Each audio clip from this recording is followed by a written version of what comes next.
Welcome to the Insomnia Project.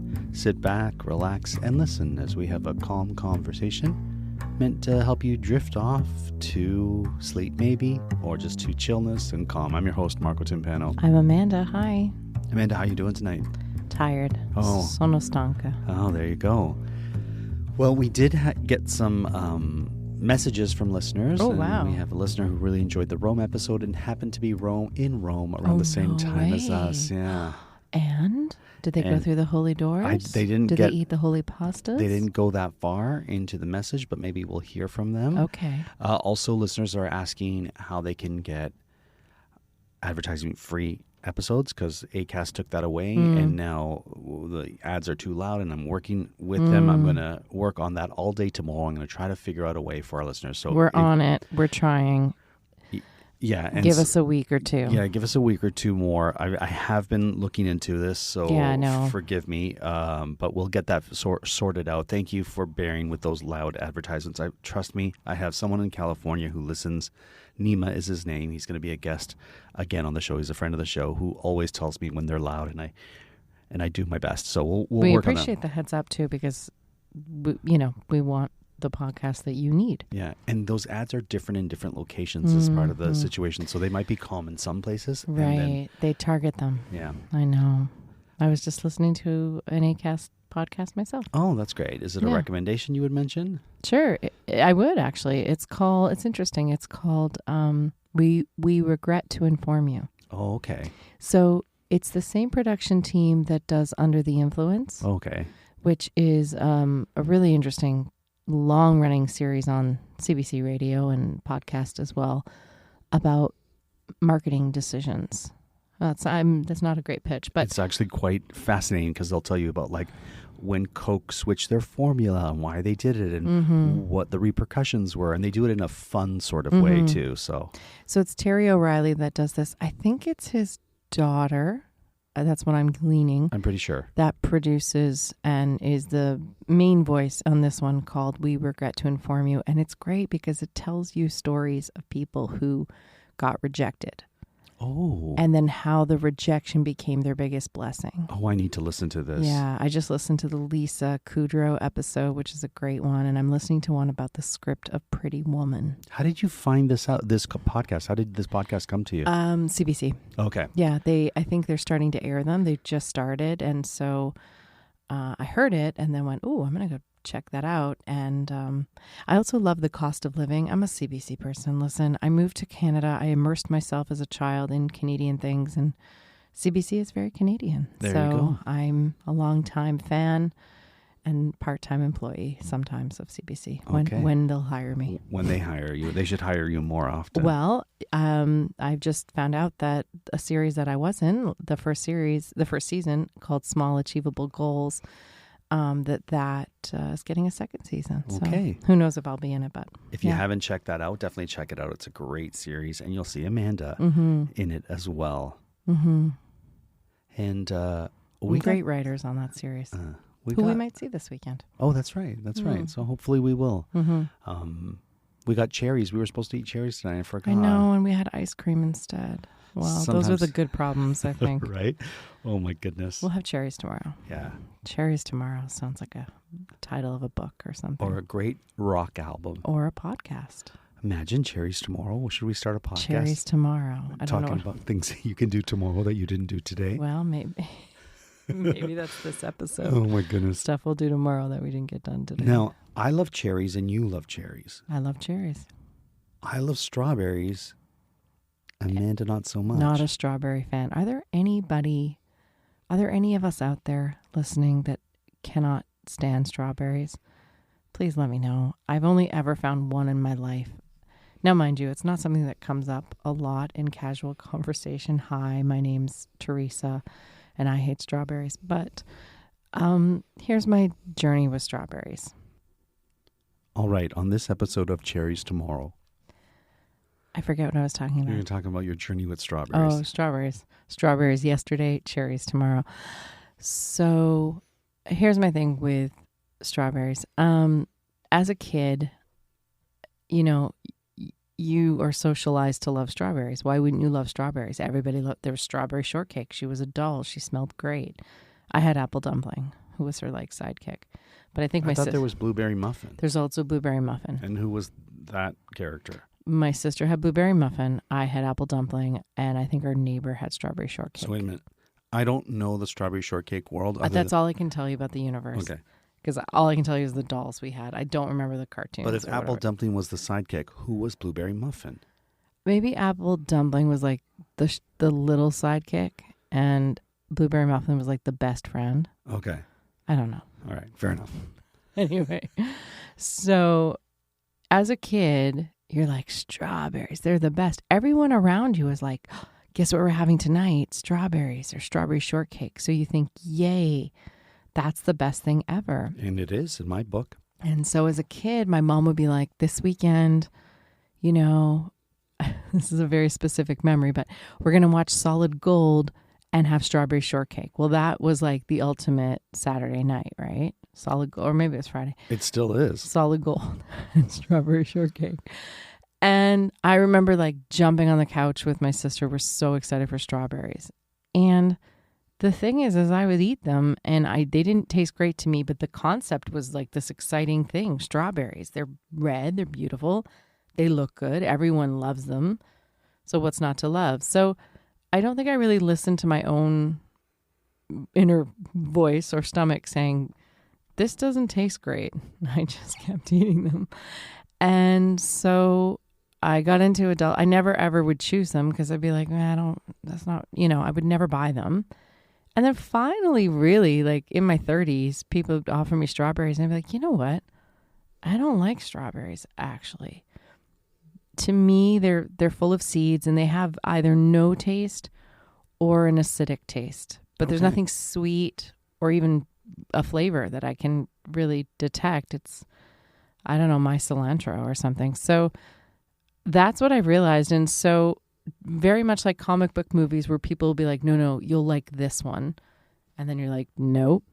That, although people don't say that anymore to me, but it used to be that my comic book nerdy friends would be like, even people that don't like comic movies, this has great characters. This has a great plot.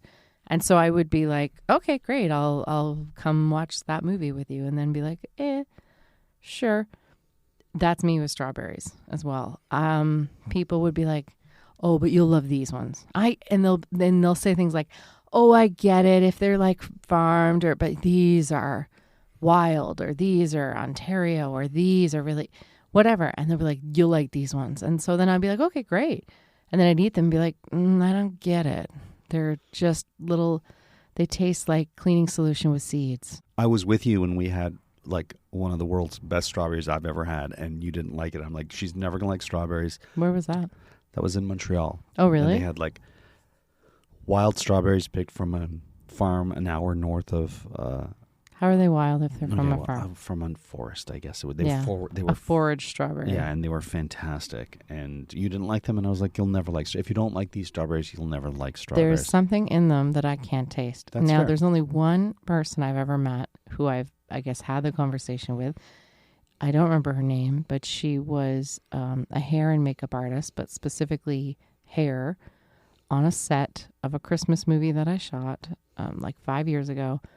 Somebody said, oh, we have on set various, it's like a good set. Most sets have kind of food all the time. Sure. And there's actually a thing that they have to give you a snack. I think it's like you have to have lunch. I don't remember what it is. 4 hours in. There's some rules anyways. 5 hours in. Anyway. And like they have to have proper meals every so many hours. But then every 2 hours, I think it is, they have to have what we call a substantial snack. Now, they don't do this in the States. They call it this in the States, I've learned. But in Canada, we call them all subs. So every 2 hours, you're like, what's the sub? What's the sub? The substantial snack. And it's short for substantial snack. But for whatever reason, we always call them, I don't know what they call them in the States, but anyway, we always call them the sub. Sometimes they are subs. I said, begs the question, can it be a sub for your sub? We usually be like, what's the sub? Oh, it's like a lentil soup. It's, a little cup of lentil soup, or it's chili, or, it's been a a little banh mi or whatever. Like there's all sorts of things it could be, right? A little snack, a pasta salad I've seen. So anyway, the sub had something to do with strawberries, or they had strawberries at the craft truck. And so someone came in and they're like, they have strawberries, or there's great strawberry shortcake or strawberry something. And she was doing my hair, and I had pretty elaborate hair for that shoot. And she was doing my hair, and she was like, no, sorry, I don't like strawberries. And they went, what? And she's like, no, don't like them. I don't get it. And I went, me too. And we both freaked out because we had never met anyone else who didn't like strawberries.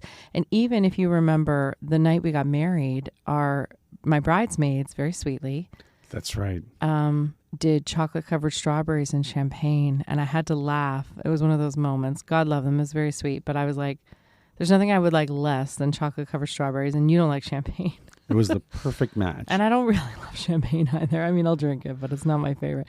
So I was like, what they should have put was like Coke Zeros and, some smart food. Sure. Sure. Popcorn. Yeah. So I have a little, I have a strawberry story, but I also have another story I'm going to tell. So today on Cherries Tomorrow, I'm going to talk about Cherries Tomorrow. I'm going to talk Maybe about that's the name of our next season, Cherries Tomorrow. I sanded wood floors. Yeah, you need to talk about it. So we at our cottage have linoleum that had been there forever, and it was peeling and kind of getting a little bit precarious because the parts that were peeling, if you walked by them, you could trip and really hurt yourself. So it was like a floor that bit back. Like it was not a floor to mess with. Okay. Yeah. So I was like, it's time to get rid of these floors. And so when I pulled back the linoleum, I noticed that underneath there was like hardwood, or I should say pine, because it's pine, but pine wood slatted floors, kind of like hardwood floors, if you could picture, only they were very dingy and gray and scuffed because they had taken the abuse of everything under the linoleum, and I think the linoleum itself was wreaking havoc on it. Certainly there was some glue that was underneath as well, and they probably had seen feet in the 1930s. So yeah, it's crazy when you think about it. I mean, so would you call that like a naughty pine? There's knots, but I don't think I'd call it a naughty pine. I don't know how naughty a naughty pine is. Well, we're going to look it up. Okay, Amanda will look it up. So this had a few knots here and there, but it wasn't extremely naughty. And it was well behaved. I think it's naughty pine. Oh, really? I do, yeah. Like looking at it. Okay. I think it's a naughty pine. Naughty pine. Yeah, so anyway, so let's assume it was a naughty pine because it does kind of look like the images Amanda is showing. I mean, and these are fresh naughty pine, like you had to sand it down, but I think ultimately that's what it is. Because I think it's safe to say it probably was pine floors, right?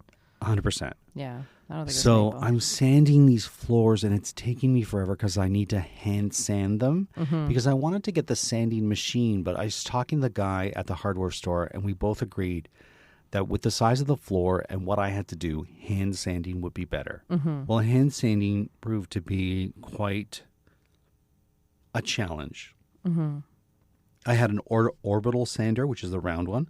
I had the little mouse, which is the one that has the little peak. Oh. I had a square sander. And it wasn't until my sister brought out the belt sander that I really made some headway. Right? But you've got to be... Hedgeway? What's the phrase? Headway.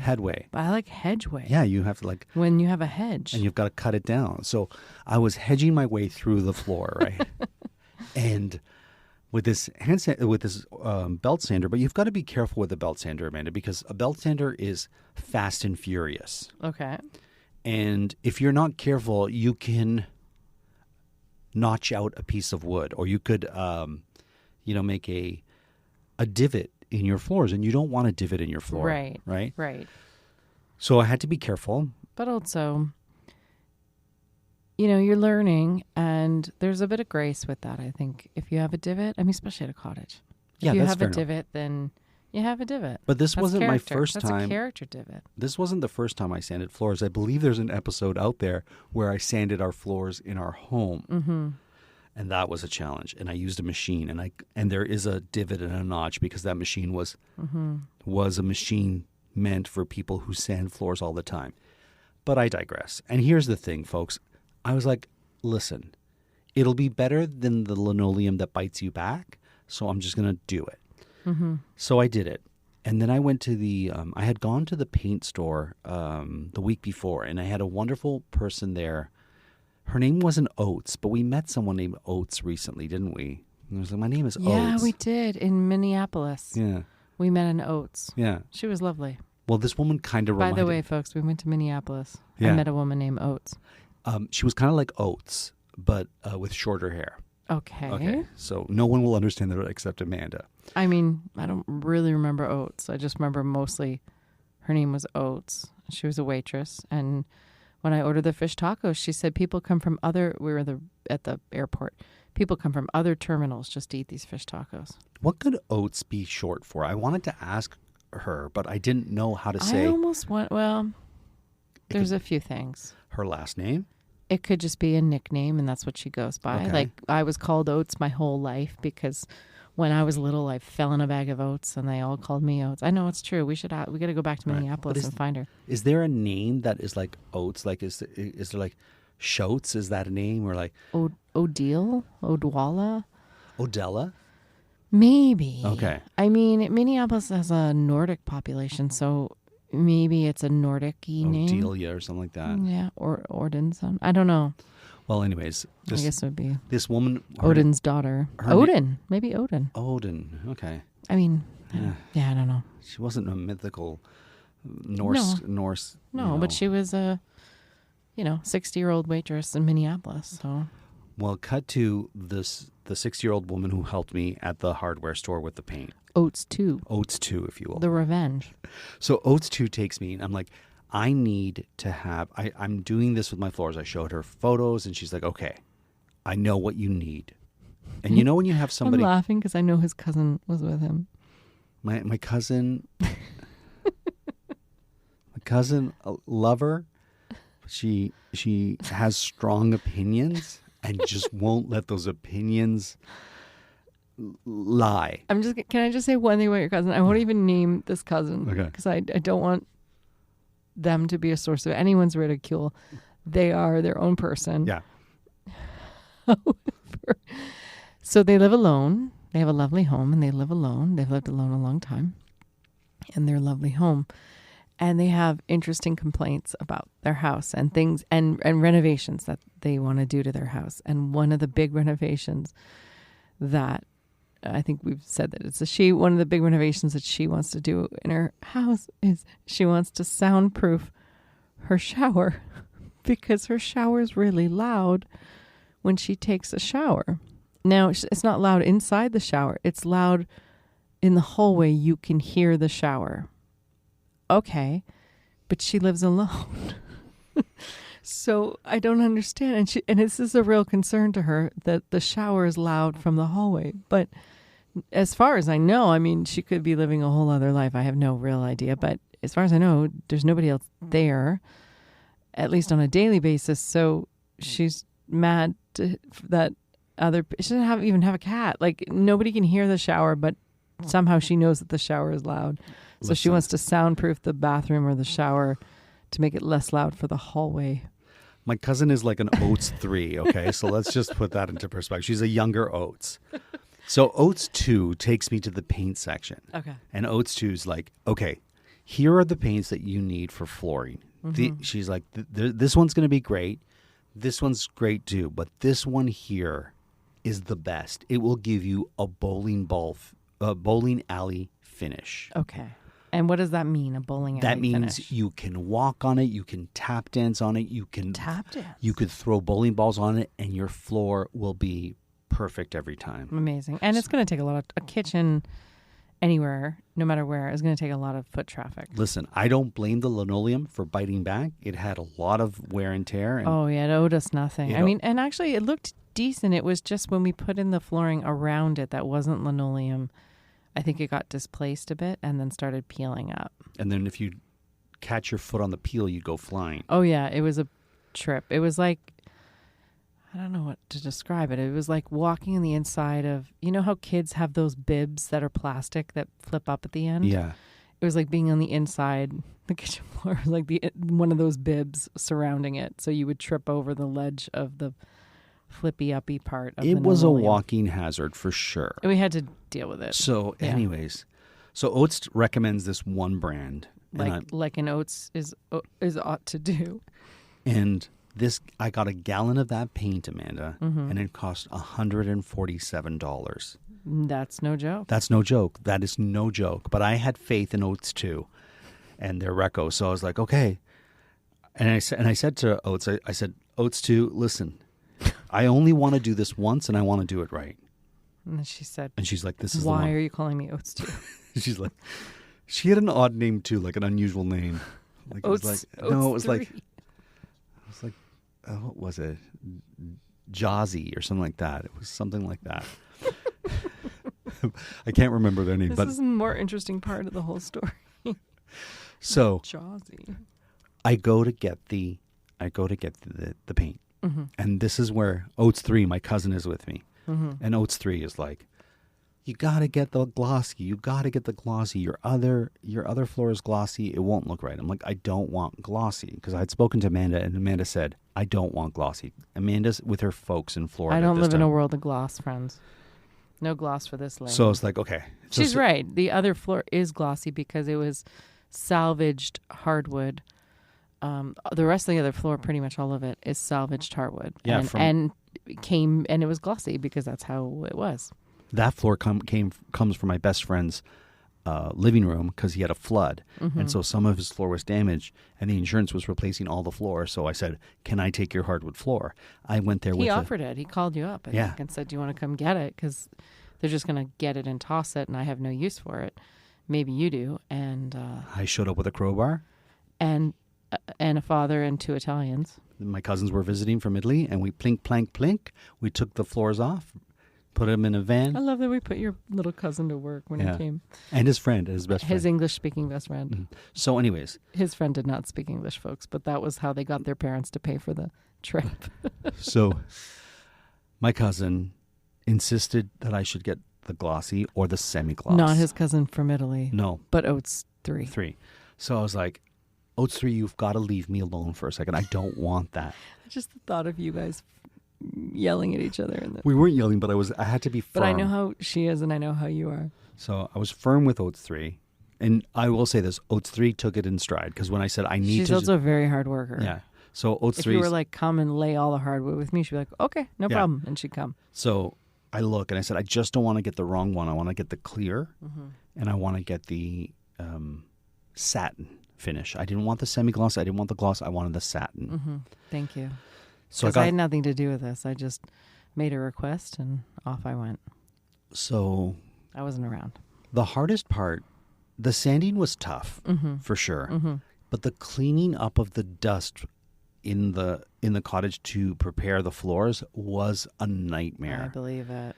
Thankfully, my sister loves to clean. She told me she was excited to clean, and I was like, let's have at it. What a gift. Yeah. Oh my goodness. And so she had a plan, and she's almost like an Oats 4.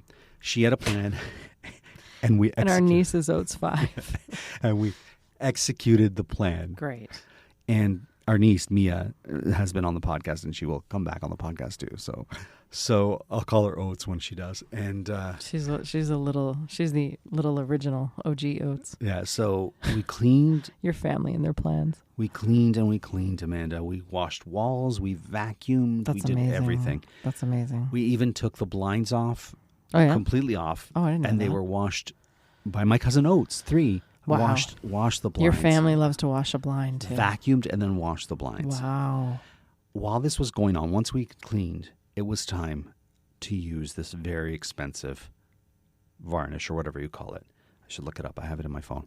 And the minute I put it on, it was worth, I could tell it was worth every penny. It looked amazing from the picture. I haven't seen it yet, so because I've been away. I'll put photos on the Instagram. And Amanda, the moment I put it on, it just looked wonderful. And this particular varnish, or I'm going to call it varnish. I'll look it up what it's actually called.